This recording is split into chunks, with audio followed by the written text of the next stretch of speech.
Seja bem-vindo ao Energizei Cash, o programa que veio para energizar você e seus negócios, batendo um papo sobre empreendedorismo e energias renováveis. Esse episódio é patrocinado pela Soul Energy, maior distribuidora de equipamentos fotovoltaicos do Norte e Nordeste, e por G10, o melhor app para gestão de usinas solares. Apoio Inbec, Café Santa Clara. Realização Instituto Solar.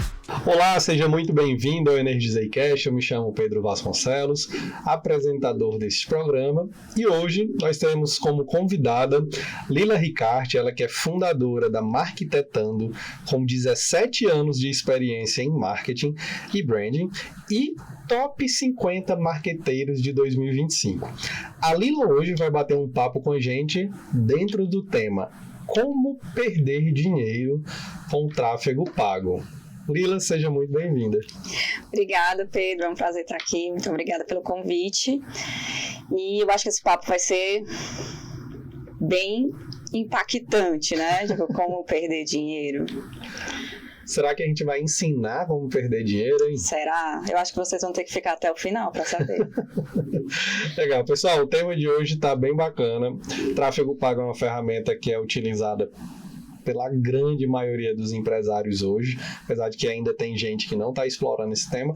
E antes de eu entrar muito rapidamente nele, eu queria deixar aqui um abraço para dois amigos que muito recentemente entraram para o nosso clube de benefícios, que é o Clube de Energia, onde pessoas comuns, empresários, investidores, consumidores conseguem reduzir suas contas de luz e eu sem investimento. E eu queria deixar esse abraço registrado aqui para os nossos amigos Rafael Lumba, para o amigo Alex, da empresa Voir, e para todos os outros que estão acreditando nesse projeto e vindo aqui junto com a gente.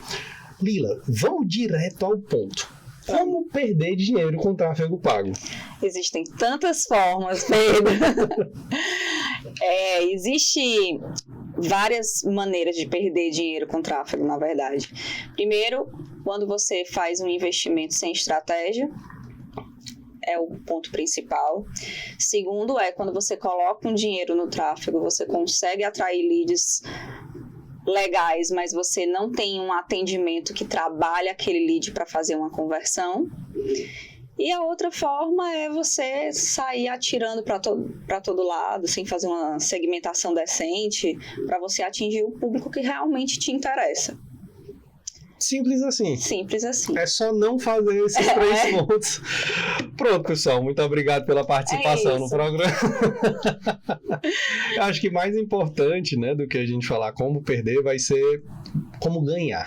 Mas o como perder, ele é fundamental porque pela popularização do tráfego pago, talvez algumas pessoas já estão achando, não, é simples demais, é só aperta aí o botão de impulsionar, tá tudo certo. Eu vou até fazer uma correção, não é algumas pessoas, Pedro, acho que tem muita gente que está indo por esse caminho.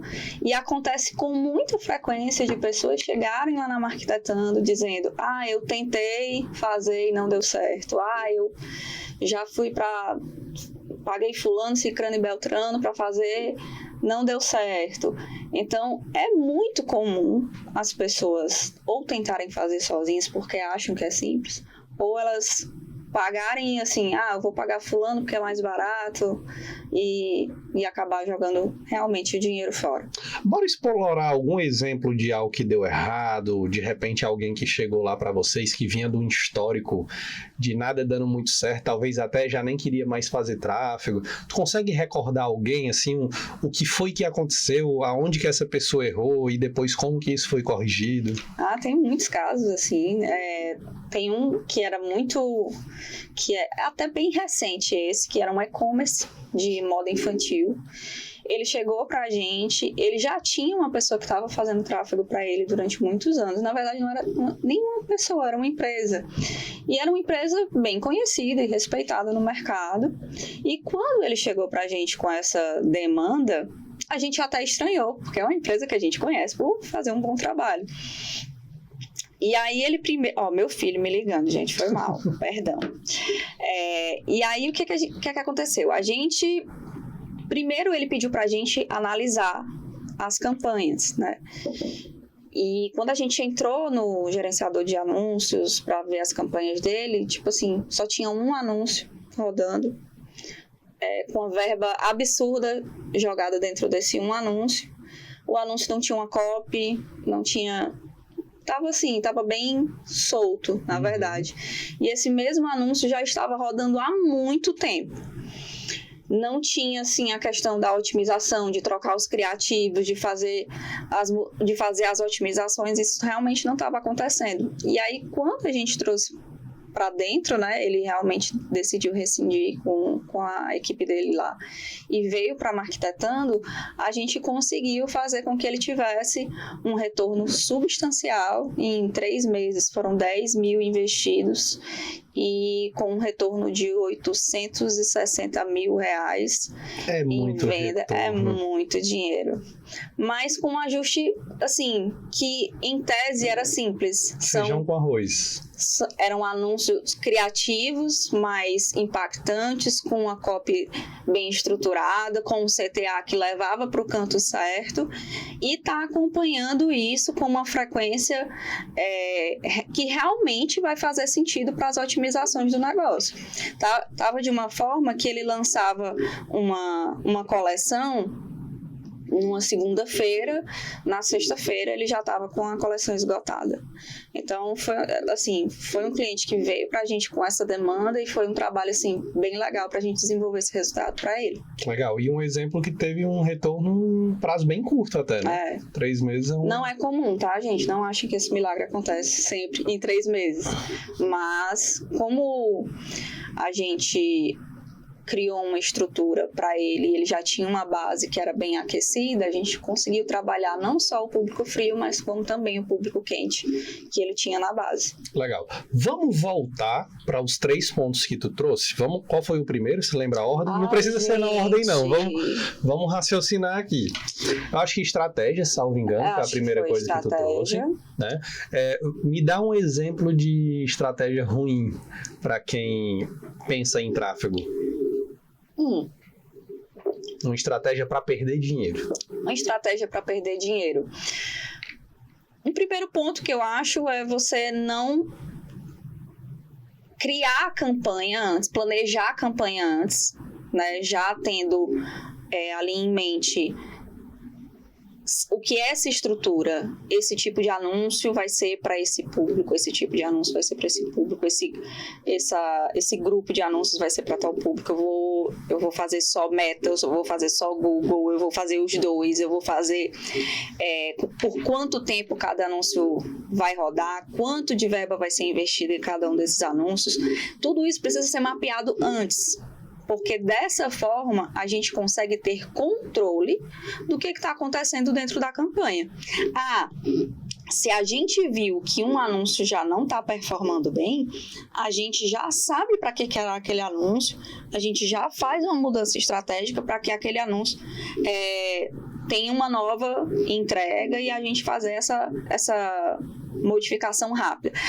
A grande vantagem do tráfego em relação às mídias tradicionais é que a gente consegue fazer mudanças rápidas e otimizadas. É muito diferente, sei lá, de você colocar um DOH, um Digital Out of Home, né? Aquelas televisõezinhas que ficam no elevador, na parada de ônibus, porque as pessoas passam por ali, elas são impactadas muito rapidamente e a gente não sabe que retorno a gente vai ter daquilo. No tráfego, não. No tráfego eu consigo saber se essa campanha, se teve muito clique, se as pessoas assistiram o vídeo até o final, se elas... Eu consigo ter a métrica toda para conseguir analisar e fazer as mudanças estratégicas no tempo necessário. Eu chuto dizer... é um chute, eu não sou marqueteiro, mas eu chuto dizer que tráfego pago provavelmente é a estratégia que mais gera dados metrificáveis de todas, provavelmente. Eu acho que hoje em dia, com certeza, é uma das... eu acho que talvez a gente fique ali meio pau a pau com mídia programática, né, assim, nesse sentido, mas O que é mídia programática? Mídia programática é também uma forma de fazer também tráfego, mais mídias de TVs, em elevador, digital out of home, fazer, sei lá, aqueles painéis de LED. Então, tudo isso é feito via mídia programática. Para te dar um exemplo bem claro, teve uma corrida da Adidas, a meia maratona de Buenos Aires, que aconteceu há pouquíssimo tempo. A patrocinadora master era a Adidas, né? Então a Adidas tinha lá o porte com a camisa, com a logo da Adidas, algumas ativações da Adidas, mas a Nike, que não entrou como patrocinadora, foi ela que roubou a cena. Por quê? Porque ela fez uma ativação através de mídia programática, onde todas as TVs, todos aqueles painéis de LED, tudo que tinha de mídia out of home, que tinha no percurso, ele pegou e fez, através da mídia programática, a reserva daquele espaço, naquele horário específico, naquele trecho específico, e aí, enquanto as pessoas estavam correndo, as únicas propagandas que apareciam era da Nike. Que genial! E o mais engraçado também, que o vencedor da corrida era um patrocinado da Nike. Então, assim, a Adidas meio que sumiu. E isso foi feito com mídia programática. A mídia programática também serve para fazer campanhas massivas de tráfego, mas muito mais focadas em awareness, né? Para a marca estar se posicionando. É muito utilizado por grandes empresas que têm uma verba substancial para colocar e para a mídia ser distribuída em massa por muito tempo. Então, às vezes, eles fazem a mídia programática, não é assim como você contratar a Marketetando para fazer um período de tráfego e eu sou a responsável. Não, você contrata a mídia programática por um período. Eu quero fazer uma campanha de um mês. Então, você paga por aquela campanha de um mês. Normalmente é assim que funciona. Está bem relacionado ali com branding também, né? Também. E muito relacionada à mídia tradicional, né? Que a gente tinha antigamente, só outdoor de papel, que a gente precisava entrar em contato com a empresa de mídia para fechar.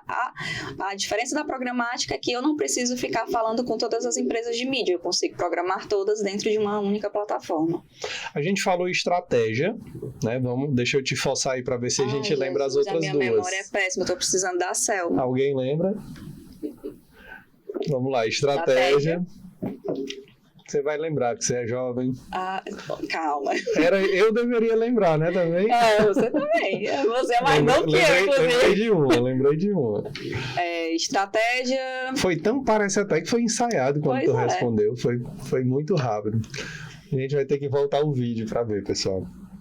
Mas vamos lá, vamos raciocinar do zero, né? Do zero. Estratégia, então a pessoa não tem uma estratégia, é uma coisa. Isso.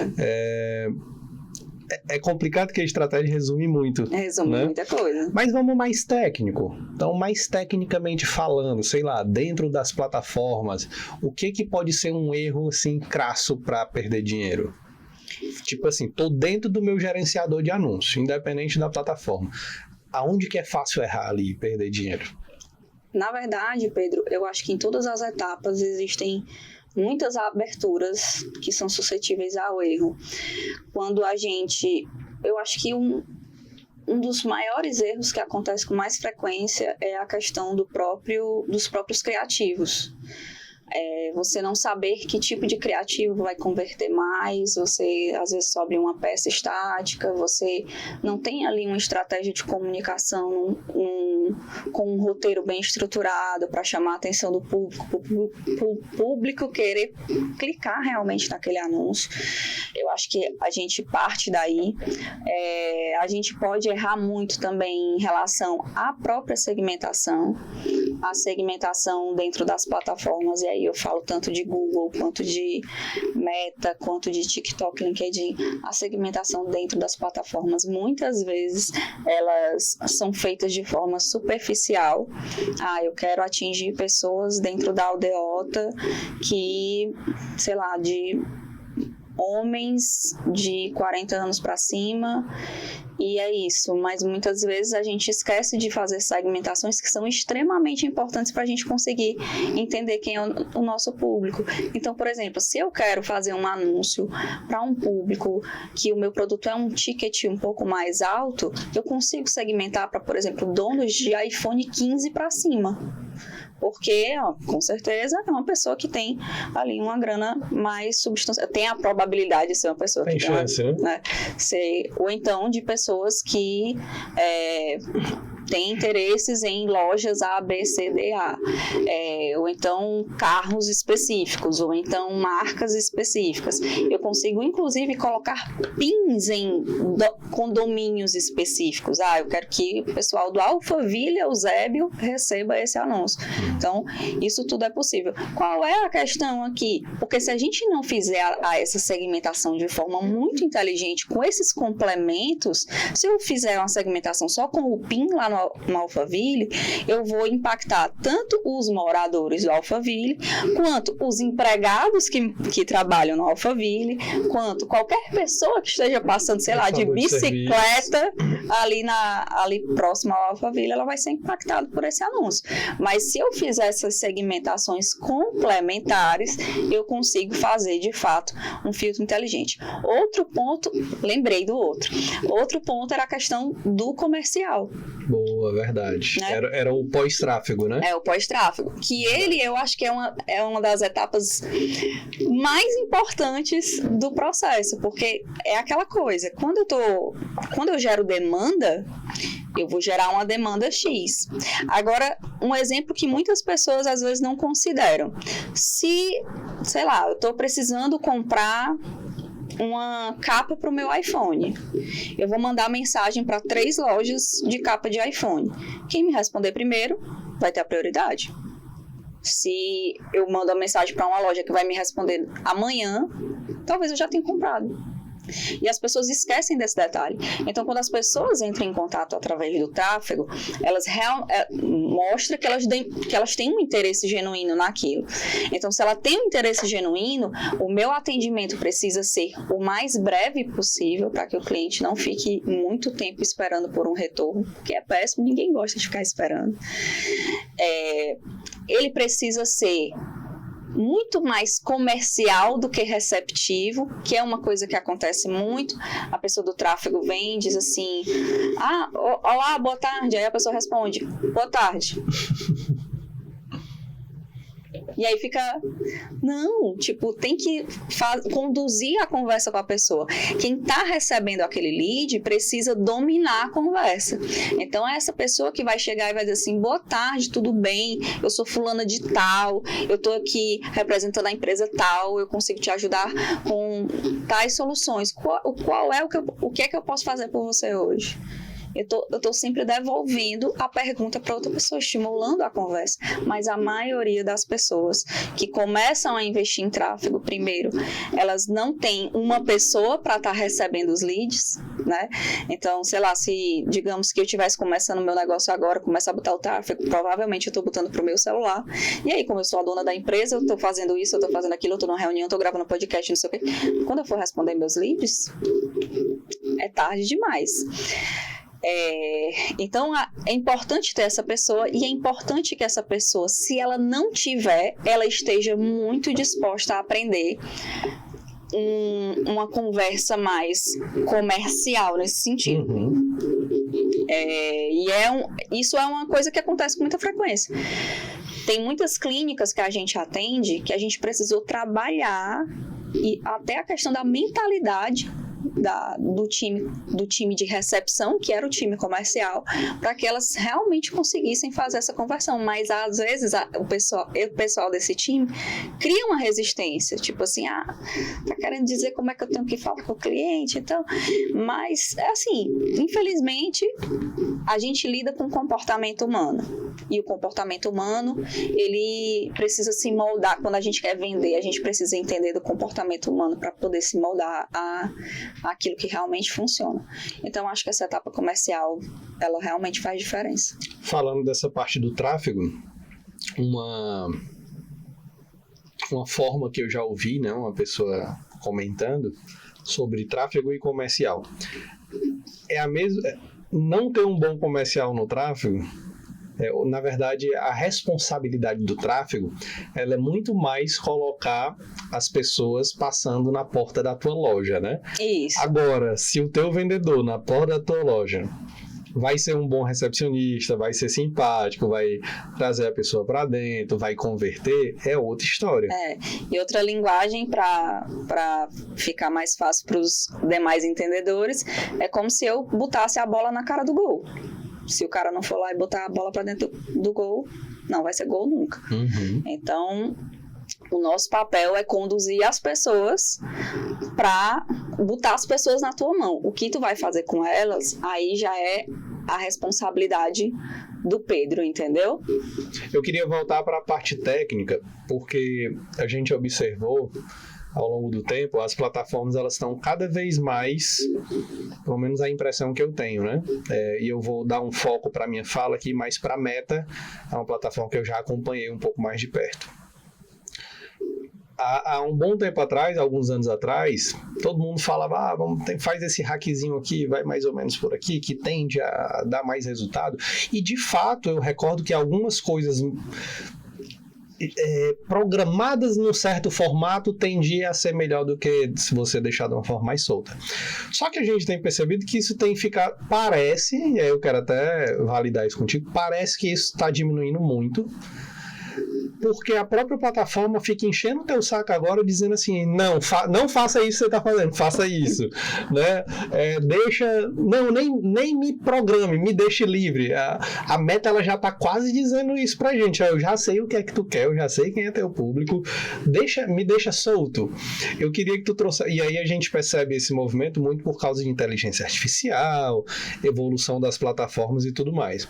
E eu te pergunto, isso de fato está acontecendo? A plataforma está ficando mais inteligente nesse quesito, de modo que ela precisa de menos complexidade na gestão, ou não necessariamente? E aí a gente pode começar falando de Meta, que foi o exemplo, e depois você pode expandir isso. Eu acredito que, na verdade, Pedro, essa mudança no Meta, ela já vem acontecendo há muitos anos. Eu acho que desde a pandemia aconteceram muitas modificações na plataforma do Meta. E cada vez mais ela tenta facilitar, de certa forma, a programação de uma campanha específica. Por que isso está acontecendo? Porque eles perceberam que as pessoas precisaram se movimentar na época da pandemia, houve uma transformação digital que a gente precisou passar por ela. Muitos pequenos negócios passaram a investir em anúncios porque a padaria do tio João, o cara ia lá e comprava o pão. Na pandemia ele não tinha como, ele tinha que pedir. Então, eles precisaram começar a fazer esse tipo de movimento, tanto de rede social quanto de tráfego pago. Então, à medida que pequenos investidores foram fazendo mais aporte dentro da plataforma, eles entenderam que existia sim a necessidade de ter ali um modo mais automático. Então, a inteligência artificial também tem contribuído muito para isso, mas essa questão de ser ali algo mais automatizado, ele é para facilitar a pessoa que não tem tanto conhecimento.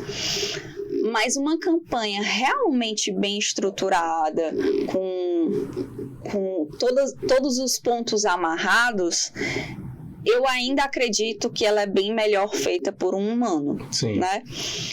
Acredito que vai chegar um momento em algum dia que isso vai ser literalmente apertar um botão. Sim. Existem profissionais hoje. Talvez até um chat, né? Talvez. Eu quero que você faça isso. Com certeza. A Nubank, inclusive, botou um chat agora no aplicativo dela que você faz o Pix pelo chat. Você diz qual é a chave Pix, quanto que você quer transferir e ele faz o Pix. Legal. E isso tem acontecido muito. Dentro da plataforma do Meta, já tem muitas coisas feitas por IA, existem muitos profissionais que hoje já criam automações para fazer otimizações automáticas através da IA. Então, o cara bota a campanha, deixa a automação rodar e segue o baile, olha a campanha uma vez por mês, sei lá. E isso tem acontecido com cada vez mais frequência. É real, o Meta com certeza está saindo na frente nessa questão de inovação da plataforma. O Google ainda não tem tanta robustez de coisas mais automáticas e com inteligência artificial do que o Meta, mas também está passando por pequenas transformações. A impressão que eu tenho é que o Google assim, não teve muito, em termos de gestão de tráfego, me parece não ter tido tanta evolução, né, ao longo dos últimos anos. Não, na verdade tem muitas questões de novas segmentações que foram incluídas lá. Tem algumas outras plataformas dentro do próprio Google que também facilita a questão da gestão das campanhas.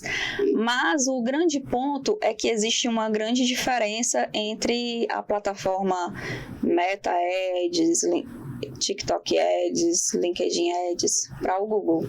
Porque essas de rede social, elas são são coisas são plataformas de atenção, né? Eu preciso chamar a atenção de alguém para tentar vender o meu produto para ela. E normalmente eu tenho uma janela pequena de segundos para fazer essa venda.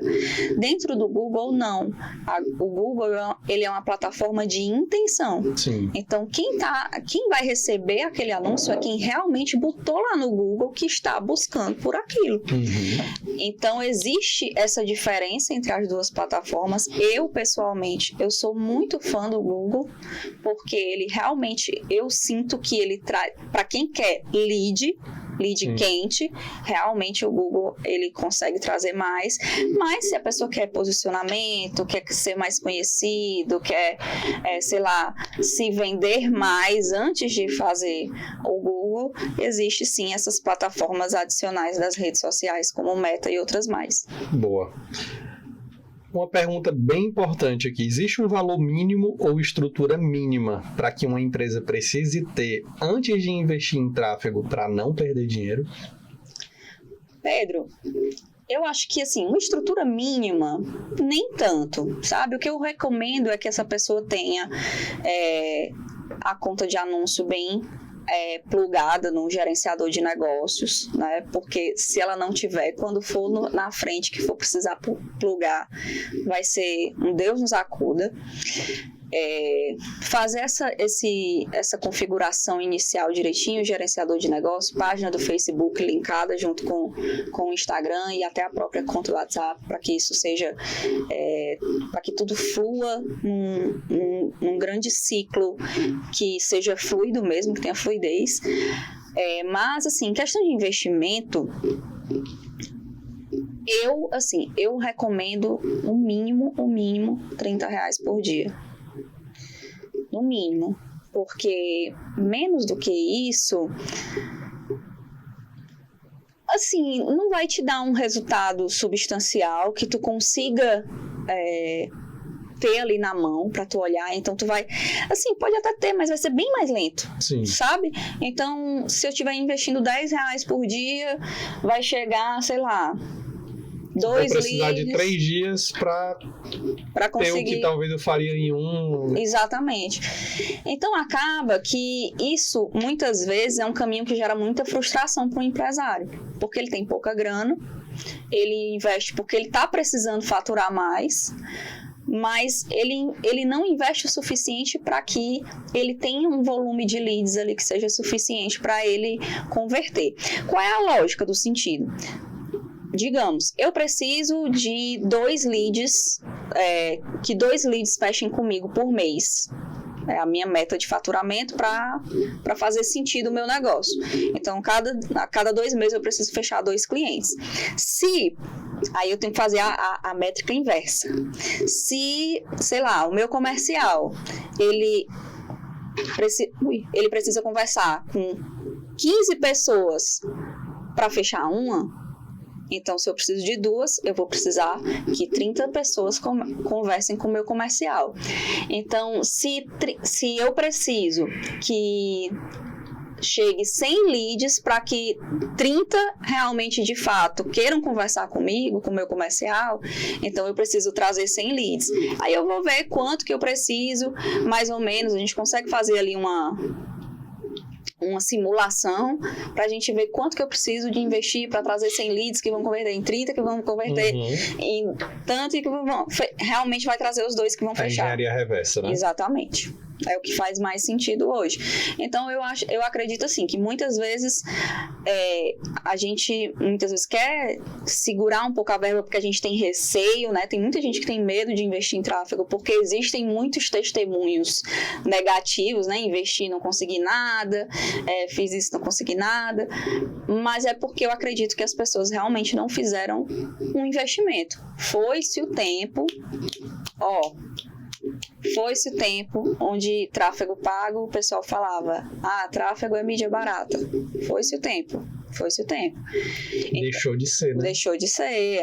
Lá no começo, lá atrás, nem me lembro qual é o ano, mas eu lembro que eu trabalhava numa agência e quando eu comecei a fazer anúncio, era muito barato fazer tráfego. Você, sei lá, com R$1 você trazia 30 leads com R$1. Tem alguma plataforma que tu considera hoje ser de alguma forma mais barata? Não, eu acredito que não. Tipo assim, TikTok chegou mais recente, de alguma forma tem promoção, né? Falando de uma forma mais grosseira, assim. Tem umas campanhas que eles soltam de vez em quando. Mas, por exemplo, LinkedIn é conhecido por ser muito caro. LinkedIn, ele é um público extremamente segmentado. É porque a própria plataforma já super segmentou, né? Isso. Mas, assim, em relação a Meta, TikTok, assim, eu acho que é bem parecido. O que vai fazer diferença mesmo na questão do preço do lead vai ser o próprio leilão, né? Porque até para explicar para quem está assistindo, o tráfego, ele funciona numa lógica de leilão. Então, se eu quero anunciar que eu estou vendendo essa caneca, e aí eu digo assim, eu estou disposto a pagar até R$2 por um lead que queira falar comigo sobre a caneca. Mas existem outras 50 lojas que também estão dizendo que vão investir naquela caneca. E em momento tal, tem uma que está investindo em 50, tem uma que está investindo 80 centavos, tem uma que está investindo R$3. Então, naquele momento específico, com aquele valor específico, com a hora específica, aquele público específico segmentado, você precisa vencer aquele leilão para o seu anúncio aparecer para a pessoa. Um exemplo que eu já ouvi falar, e aí você me corrige se eu estiver errado, por exemplo, pequenas empresas anunciando no período de Black Friday tendem a ter uma campanha bem mais cara porque os gigantes estão anunciando. Sobe muito o valor. Black Friday é uma época que é muito difícil para anunciar, tem que ter uma verba bem substancial.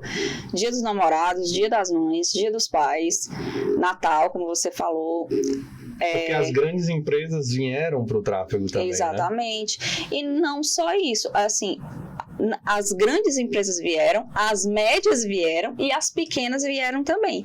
E provavelmente anunciando a mesma coisa. Sim. Quando eu tô falando de Black Friday, tá todo mundo falando de Black Friday. Então é muito difícil você concorrer com essa galera na parte dos anúncios. Então, como que eu posso fazer então numa situação dessa? Ou você faz um aporte muito grande, que eu acho que não é a realidade das pequenas e médias empresas para competir com essas gigantes como Magazine Luiza, etc. Ou você faz estratégias que sejam diferenciadas, criativos diferenciados. Normalmente, o que é que Magazine Luiza, Centauro, sei lá, essas lojas maiores fazem nessa época? Normalmente é só um vídeo institucional da campanha ou um estático institucional da campanha. Porque já é, pra eles é só pra lembrar Não a pessoa. precisa vender, né? Pra eles é só lembrar, né? a pessoa, tipo assim, ó, eu tô aqui, eu tô com Black Friday, entendeu? E eu tenho uma novidade, por exemplo.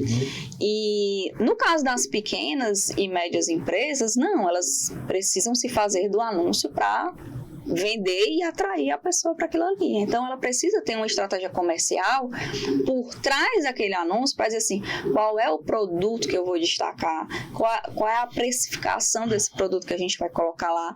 A Black Friday, ela é muito vantajosa para muitas empresas, mas ela também tem aquele pezinho atrás que as pessoas veem que chama de Black Fraud, né? Então, eles precisam estar muito atentos para que nos anúncios eles realmente consigam destacar uma diferença de preço que seja assim, caraca, tá valendo a pena mesmo, entendeu? E assim, acredito que buscar segmentar por públicos mais específicos, sabe? Tipo, nas pequenas empresas, para fazer para públicos que consigam atingir ali um ticket menor e não fazer assim público aberto, porque aí de fato vai concorrer com essa galera grande que provavelmente está anunciando para todo mundo. Boa. E aí eu te convido para uma pergunta. Tá curtindo desse papo? O convite, na verdade, é para você deixar um comentário aqui embaixo. Conta pra gente o que é que mais chamou a tua atenção nesse papo. Se tem algum erro que a Lila trouxe que de repente você já cometeu, saiu caro cometer esse erro, conta aqui pra gente, né? Uma experiência ruim, de repente, você tenha tido com tráfego e o que é que você fez para corrigir isso. Segura aí, a gente vai para um rápido intervalo e volta já.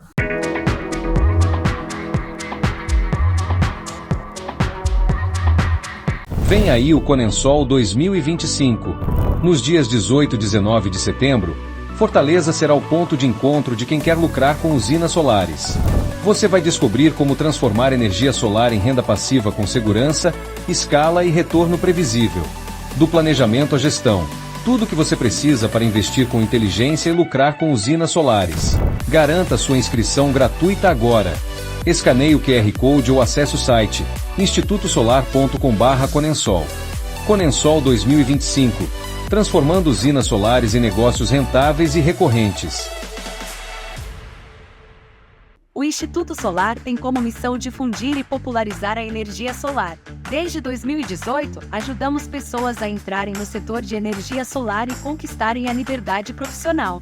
Oferecemos serviços como venda de equipamentos, investimento em usinas e energia por assinatura, ferramentas, planilhas e cursos de alta qualidade para profissionais do mercado e investidores.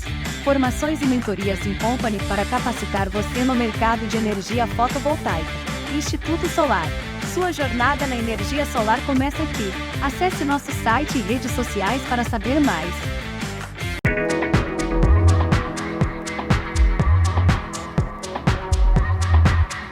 Olá, seja muito bem-vindo, retornando aqui ao nosso segundo bloco do Energizei Cash, hoje com a presença de Lila Ricarte, falando sobre tráfego pago. No primeiro bloco nós falamos sobre como perder dinheiro com o tráfego, e agora eu quero falar como que ganha dinheiro com o tráfego pago, né? Porque perder dinheiro não é muito bom não, mas estar atento para não perder dinheiro é importante.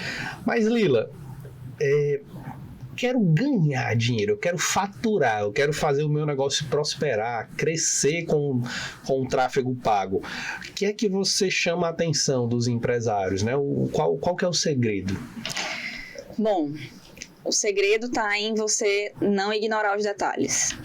Primeiro ponto, você realmente ter alguém que entenda das plataformas para conseguir fazer uma campanha inteligente. Segundo, você ter um time comercial treinado. E terceiro, você não abandonar os leads. É muito comum isso acontecer. Tipo assim, eu mandei uma mensagem pro lead, ele me deu um oi, aí depois ele não me respondeu mais, e aí eu esqueço que ele existe. Pô, tu pagou por esse cliente, então não deixa de trabalhar ele, de buscar ele, porque em algum momento ele pode sim se transformar numa venda. Existe um caso que aconteceu com um cliente nosso, que ele tá com a gente já há 5 anos. Quando a gente chegou lá, ele já tinha o pessoal que fazia uns posts no Instagram, que fazia tráfego, eu já tinha uma agência, né? E eu cheguei lá sem ser não era nada para ser agência, era para dar uma consultoria para ele. E acabou que aos poucos ele foi me dando outras atribuições, né? Tipo assim, aprova os posts da agência. Tu não quer pegar os posts da agência pra tu fazer? E aí, assim, aos poucos isso foi aumentando. E ele vinha de um ano muito bom, porque qual era o lance? Ele tem uma clínica de cirurgia plástica e dentro da clínica dele tem um centro cirúrgico. Então, durante a pandemia, ele era o único médico na cidade que conseguia operar. Porque nos hospitais não tinha espaço para cirurgia eletiva. Fora que, como o centro cirúrgico dele é único, só consegue entrar um paciente, o paciente sai, é tudo higienizado, não tem aquele risco de contaminação cruzada. Sim. Então, esse foi um diferencial dele que foi, assim, gigantesco. Então, na pandemia, ele ganhou uma grana absurda. E aí, voltou da pandemia, as coisas começaram a engatinhar, o povo com medo da pandemia voltar, segurando o dinheiro e não sei o quê, e ele sem saber o que fazer. E aí ele falou comigo, disse assim, Lila, tu consegue olhar como é que estão minhas campanhas de tráfego? Não fazia ainda. É um caso que ele já tinha, né? Ele já fazia. E aí, quando eu fui olhar as campanhas dele de tráfego, as campanhas simplesmente não existiam. Tipo, não tinha nenhuma campanha ativa, nem no Google, nem no Meta. E ele achava que tinha. E ele achava que tinha e ele estava pagando pelo serviço. E aí ele ficou indignado, né? E aí ele disse assim, Lila, assume essa bronca pra mim. E eu disse, não sei se eu quero, que eu me fazia de difícil na época, viu, gente? Porque eu não tava tão... eu não tinha tanto tesão na parte da operação, sabe? Eu não queria, eu queria ficar mais na parte consultiva mesmo. Mas tem coisas, Pedro, que eu acredito que quando são pra ser, são pra ser. E aí tá bom, peguei a parte do tráfego dele. E no primeiro ano, a gente teve um aumento de 40% do faturamento dele anual, que já foi bem, bem substancial. E nos últimos 2 anos, a gente investiu aí cerca de R$150 mil em tráfego, o que em 2 anos vai dar mais ou menos R$6 mil por mês. Então foi 150 mil e a gente teve de retorno aí 5 milhões. Ou seja, mais ou menos R$200 mil por mês a mais no caixa. Fora as indicações, fora os clientes que já eram clientes e voltaram, fora os outros procedimentos da clínica. Então, a gente saiu de um patamar onde estava... Ai meu Deus. Mas agora, graças a Deus, tudo flui direitinho. É muito importante que o empresário ele conheça a sazonalidade do negócio dele. Lá a gente já tem isso mapeado, porque a gente conseguiu mapear nos últimos anos todo o faturamento mensal de cada ano nos últimos anos. E a gente consegue saber que, por exemplo, o mês que mais traz faturamento para ele é dezembro, janeiro, fevereiro. Porque as pessoas querem aproveitar o carnaval.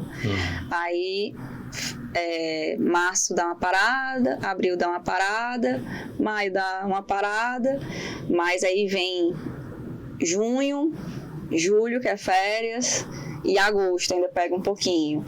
Setembro, normalmente dá uma diminuída também, aí é o período que ele tira férias. Outubro também dá uma diminuída, mas aí de novembro para frente a gente já dá uma engatada.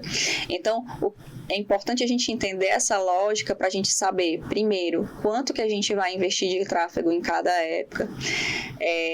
A gente consegue também entender, como ele é um cirurgião plástico, a gente consegue entender pelo Google quais são os procedimentos mais buscados. Então, naquele período, eu consigo fazer uma campanha mais específica, sei lá, para rinoplastia.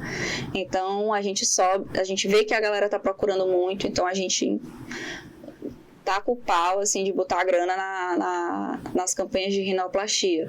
Então, esse entendimento da sazonalidade, dos momentos de procura, o que está sendo mais procurado. A gente também teve uma época no ano passado que ficou na moda tirar o silicone, então tinha muita gente procurando por cirurgia de explante, então a gente investiu.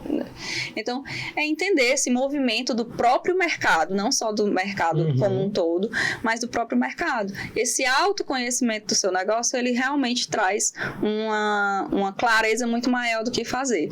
Então, esse cliente, a gente teve um resultado fantástico, né? Mas o ponto principal, que eu acredito que foi um dos fatores de sucesso da campanha, foi a gente ter essa visibilidade da sazonalidade e das oscilações do próprio ano, né, das campanhas comerciais do próprio ano, mas também da gente, como marketing, ter acesso a informações de faturamento, de conversão, de quantas pessoas entraram em contato, quantas não responderam, quantas eram desqualificadas, porque hoje existe muita inteligência no mercado para a gente trabalhar essa questão. A gente tem plataformas de omnichannel, onde a gente consegue plugar todos os canais de contato, WhatsApp, Instagram, para a gente fazer o atendimento dentro de uma plataforma específica. Essa plataforma pode estar linkada a um CRM, e aí quando a gente consegue ter esse volume de dados, aí, amigo, é festa no céu. Legal. Muita coisa, hein? Muita coisa. Lila, me conta... Lá no começo eu te apresentei 17 anos de marketing. Me conta como que você desenvolveu essa expertise. A gente deu um foco aqui no tráfego, mas eu acredito que você tem um leque bem mais amplo, né? Me fala um pouquinho mais. Bom, eu comecei a trabalhar na área quando eu ainda estava na faculdade, né? Eu consegui um estágio em uma agência e esse estágio, ele foi assim... foi fundamental para a minha carreira. Eu sou muito grata ao dono dessa agência. A agência nem existe mais, ele tem outra, mas a gente se encontra com uma certa frequência, porque a gente está na mesma associação de agências hoje. Então, eu comecei a trabalhar, na época era a Maúna, do Marcelo Belém, um beijo, Marcelo, que ele me deu muita oportunidade de experimentar várias coisas.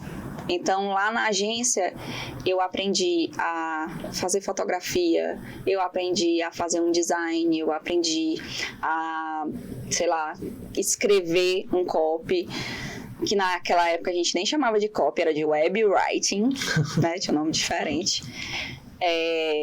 A fazer visita em clientes como atendimento. Então, assim, ele me deu muita oportunidade de eu aprender muita coisa. E a partir disso aí, eu fui entendendo quais eram os caminhos que eu mais me agradava. Como eu sempre fui uma pessoa muito criativa, muito pra frente, né? Então, essa parte sempre foi me encantando mais do que as partes de desenvolvimento, a parte de web, né? Web design, não sei o que exige ali um código de programação que... eu tenho uma pessoa que faz, eu mesma não quero. Mas, e aí a partir disso eu tive muitas outras oportunidades que me ajudaram a me moldar. Trabalhei em grandes empresas, fui responsável durante um bom tempo pelo marketing digital do Iguatemi, quando eu estava trabalhando em uma agência. Essa agência que também me deu a oportunidade de ser tudo que eu queria lá dentro. Sou muito grata a eles também, Lúcia. A Lúcia me deu muitas oportunidades, me ensinou muita coisa, aprendi muita coisa com a Ana Celina, que também era uma das sócias, com a Luciana. Então, assim, eu tive acesso a um mundo de informações e eu tive a oportunidade de fazer um pouco de tudo. E eu fui me encantando mais por algumas áreas, que foram as áreas que eu fui buscando desenvolver. E aí eu fiz cursos, formações e etc. naquelas áreas específicas. Me desenvolvi cada vez mais nessas áreas. Depois trabalhei em veículo de comunicação, que foi, assim, também um um outro abrir de mente, né? Trabalhei muitos anos nesse veículo de comunicação no marketing. Lá, durante um bom tempo, eu também fazia a parte do tráfego e, assim, sempre foi muito positivo os resultados que a gente teve lá nessa época. Depois disso, eu fui para a Febracis, que é onde eu conheci o nosso amigo Rafa. E na Febracis eu fui coordenadora de marketing lá e o nosso foco era performance. Eu era coordenadora de franquia, né, do marketing das franquias. Eram 42 franquias. Então, era assim, uma coisa onde eu precisava sentar com todos os marketings de todas as franquias para olhar as campanhas com eles, ver o que é que eles precisavam otimizar. Eles traziam muitas dores, a gente ia tentar auxiliar eles a encontrar um caminho mais específico, e tinha as próprias campanhas da própria matriz, né, que a gente fazia também. Então, foi uma época fantástica. E durante esse período também eu vim estudando muito a questão do branding, do posicionamento, de como as pessoas devem se posicionar. Quando eu comecei essa parte de trabalhar nessa mesma agência que eu cuidei do marketing do Iguatemi, eu também tive a oportunidade de ser social media, essa parte de criação de conteúdo, estava no auge, né, na época. Instagram ainda nem era esses bambambam todo, o negócio era Facebook, Sim. né? Então, tive a oportunidade de criar coisas bem diferentes, bem legais, para a gente fazer essa coisa do posicionamento. E aí, eu comecei também a fazer alguns trabalhos por fora, com profissionais liberais. Eu atendi alguma pessoa que estava querendo fazer o seu próprio marketing e tal. Na época também o Instagram não tinha esse negócio de vídeo, era só post estático. Então a gente começou com isso e foi indo. Uma coisa que também foi muito importante nessa minha carreira foi porque eu fui diretora de marketing do Ceará Caçadores, que é o time de futebol americano daqui, por 10 anos.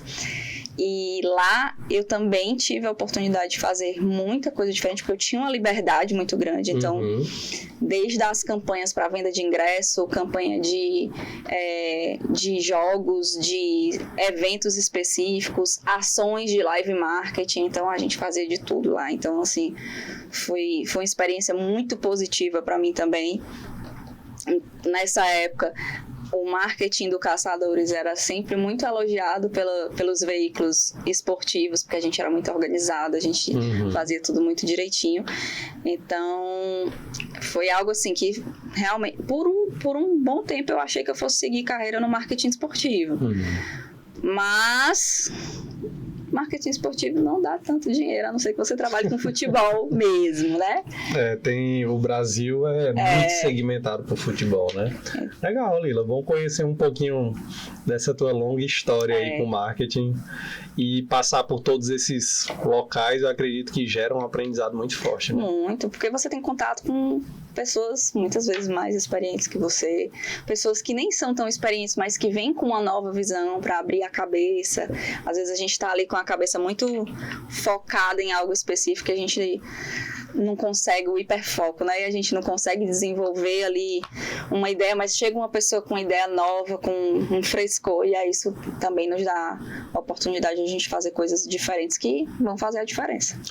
Perguntinha para quem está nos acompanhando agora. Quer saber como colocar em prática uma ação de marketing, campanha de tráfego para gerar resultado no teu negócio? Segura aí que a gente vai responder essa pergunta no próximo bloco.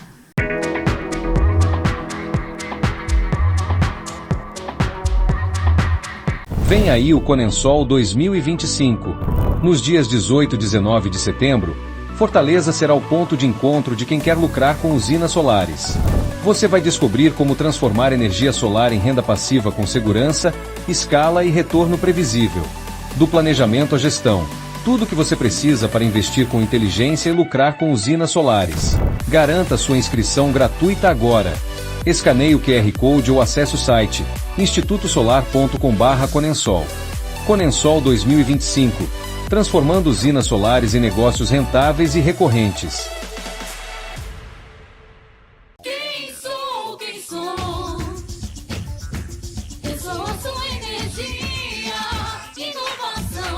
criança e tecnologia. O sol brilhou, brilhou com mais alegria. A sol chegou pra iluminar o futuro. A sol chegou pra iluminar nosso dia. Passou, somos um, somos a mesma energia. Passou, somos um, somos a mesma energia. O solar é agora.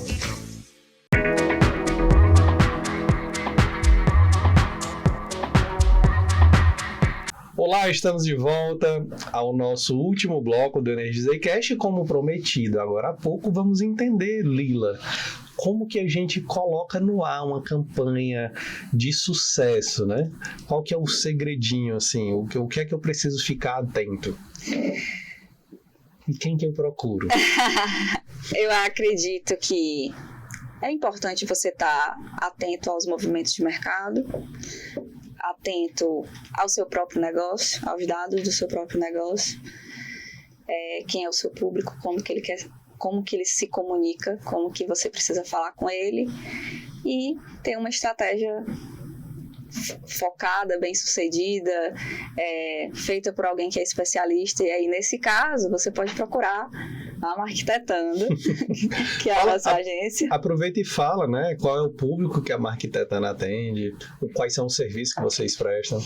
Bom, a gente hoje a gente atende tanto profissionais liberais quanto empresas de médio e grande porte. A gente tem, assim, um público bem vasto de profissionais liberais, porque foi o público onde a gente iniciou, né? Então, a gente começou cuidando de um médico, que indicou outro, que indicou outro, que indicou outro. Então, a gente acabou ficando bem conhecido por essa galera. E aí, isso, claro, levou a gente a entender um pouco mais dessa área da publicidade médica. Então, hoje o nosso time, ele sabe todas as regras de publicidade médica, do que pode e o que não pode ser feito, não só da médica, mas também das outras áreas da saúde. A gente sempre cumpre a regulamentação certinha para que o cliente não tenha problema. Mas hoje a gente também atende incorporadora, construtora, a gente atende algumas lojas de varejo, e-commerce. Então, tem muitas outras oportunidades de negócio que a gente pode fazer e que podem trazer, sim, muito resultado. E dos serviços? Serviços? Bom, a gente trabalha ali com o escopo digital, né? Então, acredito que desde o posicionamento da pessoa, a estratégia de posicionamento, a estratégia de conteúdo, o que vai ser publicado, como, onde, porquê, a própria produção desse conteúdo. A gente também trabalha a gente tem um braço que é uma produtora. Então, o cliente não precisa contratar uma outra produtora para vir gravar os vídeos e mandar, e etc, etc. Então, a gente já consegue abraçar esse serviço. A parte da construção da landing page dele, o site, né?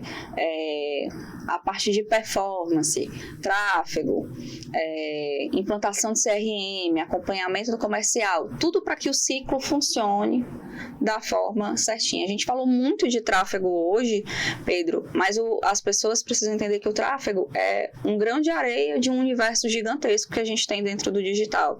Então, muitas vezes as pessoas... eu gosto muito de lembrar disso para trazer um pouco de consciência para as pessoas. Às vezes as pessoas têm ali uma pequena verba e elas depositam todas as esperanças da vida dela naquilo ali, mas esquece que tem outras coisas que precisariam ser ajustadas primeiro.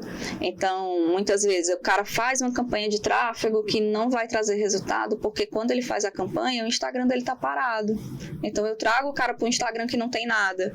Eu trago o cara pro Instagram que não tem uma pessoa falando do negócio, que não tem um post atual. Então, acontece muitas vezes de pessoas quererem trabalhar só no tráfego e não ter um outro ponto.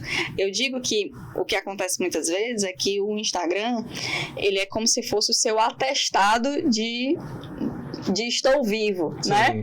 De estou ativo no mercado, porque quando eu sou impactada por um anúncio, ou até mesmo quando eu recebo uma indicação, a primeira coisa que as pessoas fazem, isso é comportamento do consumidor atual, é abrir o Instagram, procurar a pessoa e ver se essa pessoa tem ali bons comentários, como é que ela fala. Hoje, com essa possibilidade da gente trabalhar na parte de vídeo, eu consigo até saber se eu vou me dar bem com esse cara ou não, né? Porque o tipo de linguagem dele faz sentido para mim ou não. Então, gera essa parte de conexão. Então, tudo que abrange esse universo do digital, a gente consegue atuar dentro dos negócios das empresas para a gente trazer essa solução e, com certeza, posicionar melhor e aumentar o faturamento. E quem quiser conhecer mais a Lila Marquetetando, onde procura? Pode procurar tanto no Instagram, né? O meu Instagram é Lila Ricarte, o da Marquetetando é Marquetetando. E a gente também tem um site da Marquetetando, que é www.marquetetando.com. Lá tem muitas informações sobre a gente, tem o nosso portfólio com principais cases, tem informações de projetos que a gente apoia. A gente é uma empresa que eu chamo de health friendly, porque a gente tem esse cuidado com a saúde mental dos nossos funcionários, a gente tem iniciativas de saúde mental dentro da nossa estrutura, porque eu acredito que o criativo ele consegue trabalhar melhor se ele estiver com a cabeça bem, e o cara de performance principalmente. Já pensou um cabo mexendo nas tuas campanhas com a cabeça toda desanuviada?